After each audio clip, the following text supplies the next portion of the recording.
Hello everyone, in this video we're going to learn how to format cells. Here we have a data. Column A and column B contain the variable name. Column C onwards, you have data for multiple years. Let's go over the merge options so that column A and column B are merged and the text is displayed using both columns. Right now, as you can see, the text is only in column A. You can see it right here in the formula bar. When I click on column A, there is text data, but when I click on column B, it is empty. You can also see this if I expand the columns. So column A contains the contents, text data, and column B is empty. Instead of deleting column B, let us merge column A and column B. The merge options are under the Home tab in the center. If you use the first option, which is merge and center, Excel will merge the cells as well as center the text within those two cells. So let's try that first option.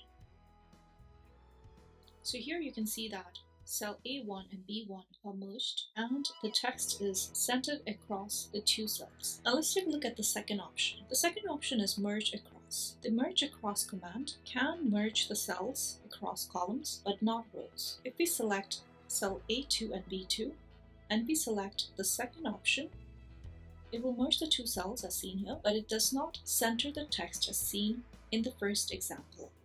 Now if we use the third option, which is merge cells, it will merge the cells, but it will only keep the text in the upper left corner. Thus, it will only keep the text which was in cell A2 and delete the cell in A3. The last option here is to unmerge cells. This is to be used if you have merged a cell and you want to unmerge it. For example, let us unmerge cell A2 and B2. First, select the cells and click on unmerge. And let's do the same for A1 and B1. Let us review this one more time. The merge and center will merge the two cells as well as center the text. The merge across command will merge the cells across columns but not rows. The merge cells will merge the cells and keep the contents in the upper left cell. The unmerge cells command is to be used to unmerge any two cells. Let's examine the differences using another example. Let's say we have data across two cells here.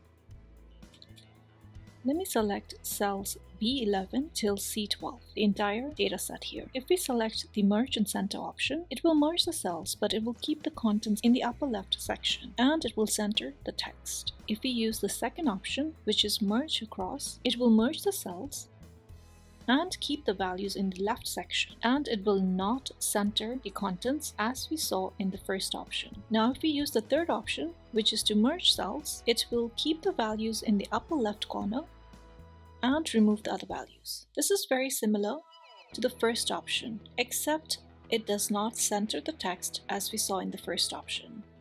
The last option is to unmerge the cells. If you click on it, it will unmerge the cells.